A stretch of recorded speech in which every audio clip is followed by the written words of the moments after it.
आज 16 तारीख को माननीय प्रधानमंत्री जी ने इनाग्रेशन की है और इनाग्रेशन के बाद हमने यहाँ पे जैसे हमारे को हिदायत दी गई थी, सबसे पहला जो हमारा कर्मचारी सफाई कर्मचारी था उसने वॉलंटियर किया कि मेरे को सबसे पहले लगाया जाए। और यही एक संदेश जो है वो दिया गया है कि जो सफाई कर्मचारी हैं, जो शायद कहीं जगह पे शोषित मानते थे अपने आप को, उनको सबसे पहले हमने टीका लगाया है ताकि उनको एक गौरव अनुभव हो सके कि उनसे हमने इनाग्रेशन शुरू की है। उसके बाद हमारी आईएमए की जो प्रधान है यहाँ की सिरसा की, उनको टीका लगा है। और उसके बाद जो हमारे डिस्ट्रिक्ट इम्यूनाइजेशन ऑफिसर हैं जो इस सारे प्रोग्राम को कंट्रोल कर रहे हैं, उनको भी टीका लगाया गया है। टीके का कोई प्रभाव नहीं है इसके ऊपर कि कोई मतलब विपरीत प्रभाव आ रहा हो। और 28 दिन के बाद इसकी सेकेंड डोज लगेगी। सेकेंड डोज लगने के 15 दिन बाद ही जो क्षमता है आपके अंदर पूरी तरह से विकसित होगी। इसके अंदर जो हमारे यहाँ पे वैक्सीन लगाई जा रही है वो कोविशील्ड नाम की जो सीरम इंस्टीट्यूट की है, वो वैक्सीन यहाँ पे लगाई जा रही है और जो पूरी तरह से अपने देश में ही निर्मित है और बहुत सस्ती जो है ये बनाई गई है इंडिया के अंदर। हमारा जो वे रहा है वो ये है कि सबसे पहले जो आदमी है यहाँ पे आएगा, बूथ नंबर 1 के ऊपर जो वैक्सीनेटर 1 है वहाँ पे आके जो उसने रजिस्टर कराया हुआ है, केवल रजिस्टर्ड जो जिन्होंने करा रखा उन्हीं को ही टीका लगेगा। उनके पास एक SMS जाता है कि इस टाइम पे आपने आना है। वो यहाँ पे आके वैक्सीनेटर 1 के पास अपनी आइडेंटिटी दिखाता है और वैक्सीनेटर 1 उनसे एक क्वेश्चन पूछता है कि पिछले कोई 10 दिन के अंदर फीवर तो नहीं हुआ। उसके बाद उसके हाथ सैनिटाइज करवा के उसको वैक्सीनेटर 2 के पास भेजा जाता है।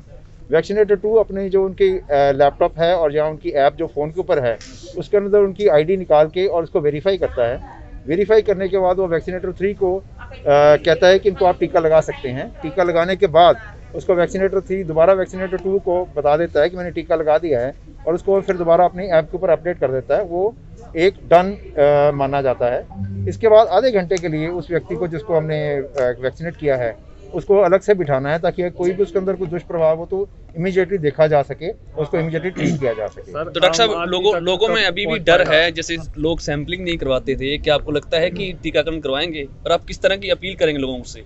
देखिए, जिस तरह की हमने IC एक्टिविटीज़ चारों तरफ फैलाई हैं और जो हमारे को इनपुट्स आ रहे हैं, लोग जागरूक हैं और लोग कह रहे हैं कि हमारे को टीका लगवाओ। उनको शायद पता नहीं है कि किस तरह से टीका लगना है, तो उसके बारे में उनको जागरूक किया जा रहा है कि ये कोविन एक ऐप है, उसके ऊपर जाके आपने आपको रजिस्टर करवाना है। लेकिन वो रजिस्ट्रेशन अभी खुली नहीं है क्योंकि अभी सबसे पहले हेल्थ केयर वर्कर्स को ही टीका लगेगा। उसके बाद जो हमारे फ्रंटलाइन वर्कर्स जैसे पुलिस के कर्मचारी हैं या ULB के स्वीपर्स हैं, उनको टीकाकरण होगा। फिर जो 50 साल से ज़्यादा की उम्र के बंदे हैं जिनको कि कोई शुगर या हाइपरटेंशन की बीमारी है या सांस की बीमारी है, उनको ये टीका लगेगा। उसके बाद ही ये आम पब्लिक के लिए ओपन होगा, तभी रजिस्ट्रेशन हो पाएगी। सर, आज पहले दिन कितने बूथों पर कितने लोगों को वैक्सीन दी जाएगी? आज हमारे यहाँ पे 4 बूथ एक्टिव हैं, एक सिविल हॉस्पिटल सिरसा के अंदर, डबवाली के अंदर, एलनाबाद और रानिया के अंदर। हर जगह पे आज 100 ही बंदों की रजिस्ट्रेशन जो पहले हो चुकी है उन्हीं को टीका आज लगेगा। कि कृपया किसी भी तरह की भ्रांतियों में ना उलझें और ये जब भी आपकी बारी आए आप टीका अवश्य लगवाएं। ये पूरी तरह से सुरक्षित है और बहुत रिसर्च के बाद मैं इस बात से भी गौरवान्वित हूँ कि हमारे हिंदुस्तान के साइंटिस्ट ने इस चीज़ को ईजाद किया है और बाहर मुल्क जो हैं इस बात को तरस रहे हैं कि किसी भी तरीके से कोविशील्ड हमें मिल जाए। तो आपके माध्यम से मैं सब लोगों से अनुरोध करना चाहता हूँ और मैं खुद अपनी बारी का बड़ी उत्सुकता से इंतज़ार कर रहा हूँ कि कब मुझे ये टीका लगे और मैं इसमें निकल सकूँ इसमें से। आज पहला कोविशील्ड का इंजेक्शन लिया है, इसके लिए मैं प्रशासन, साइंटिस्ट, स्वास्थ्य कर्मचारी सभी की बहुत आभारी हूँ। मैं बिल्कुल बढ़िया महसूस कर रही हूँ, मुझे कोई प्रॉब्लम नहीं है।